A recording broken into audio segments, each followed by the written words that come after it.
जेठानी के सहित उसकी बहुओं और बेटी ने करवा चौथ व्रत रखा। रात्रि को साहूकार के लड़के भोजन करने लगे। उन्होंने अपनी बहन से भोजन के लिए कहा। इस पर बहन ने उत्तर दिया, भाई अभी चांद नहीं निकला है, उसके निकलने पर अर्घ देकर आऊं करूंगी। बहन की बात सुनकर भाइयों ने क्या काम किया कि नगर के बाहर जाकर अग्नि जला दी। छलनी ले जाकर उसमें से प्रकाश दिखाते हुए उन्होंने बहन से कहा, बहन चांद निकल आया है, अर्घ देकर भोजन जीव लो। यह सुन उसने अपनी भाइयों से कहा कि आओ सूर्य चंद्रमा को अर्घ दे लो, परंतु वे इस कांड को जानती थी। उन्होंने कहा, भाई जी अभी चांद नहीं निकला, तेरे भाई तेरे से धोखा करते हुए अग्नि का प्रकाश छलनी से दिखा रहे हैं। भाइयों की बात सुनकर उसने कुछ ध्यान नहीं दिया और भाइयों द्वारा दिखाए प्रकाश को अर्घ देकर भोजन जीव लिया। इस प्रकार व्रत भंग करने से गणेश जी उस पर अप्रसन्न हो गए। इसके बाद उसके पति का सब बीमार हो गया और जो कुछ घर में था उसकी बीमारी में लग गया। जब उसे अपने किए हुए दोषों का पता लगा तो उसने पश्चात किया। गणेश जी की प्रार्थना करते हुए विधि से दोबारा गणेश चतुर्थी का व्रत करना शुरू कर दिया। श्रद्धा अनुसार सबका आदर करते हुए सबसे आशीर्वाद देते हुए सबका आशीर्वाद ग्रहण करने में मन लगा लिया। इस प्रकार उसकी श्रद्धा भक्ति कर्म देखकर भगवान गणेश उस पर प्रसन्न हो गए और उसके पति को जीवन दान देकर उसे आरोग्य करने के पश्चात धन संपत्ति से युक्त कर दिया। इस प्रकार जो कोई छल कपट को त्याग कर श्रद्धा भक्ति से गणेश माता का व्रत करती हुई सब प्रकार से सुखी होते हुए कलुषों से मुक्त हो जाए। एक अंधी बुढ़िया थी, उसका एक लड़के की बहू थी। वो बहुत गरीब था।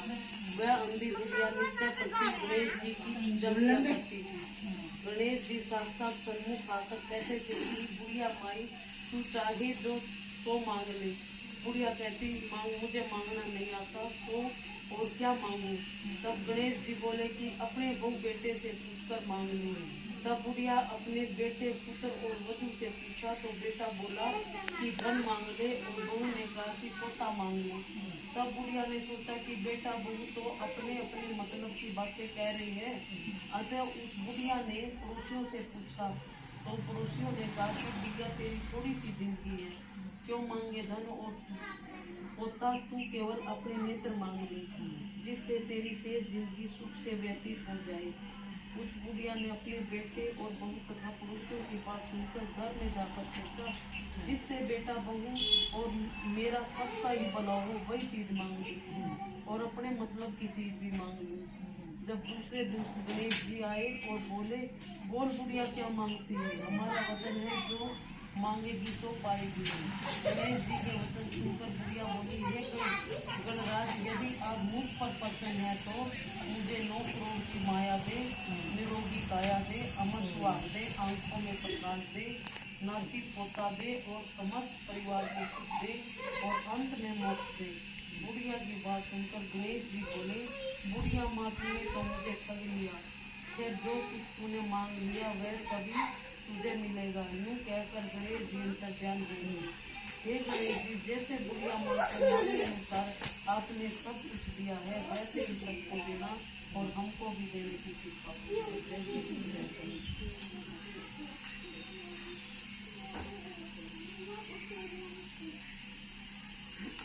अपना अपना पानी दिया पल्ले का बैठ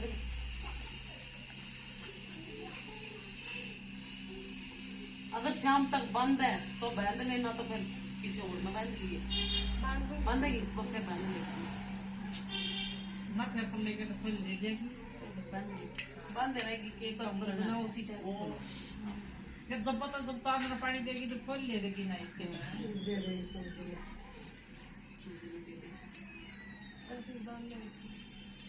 मारिया ला दो की अगले साल बनड़ेगा या भी कैसी बात क्या दी जाना है, बंद का मनड़ा के जवाब दे सर है।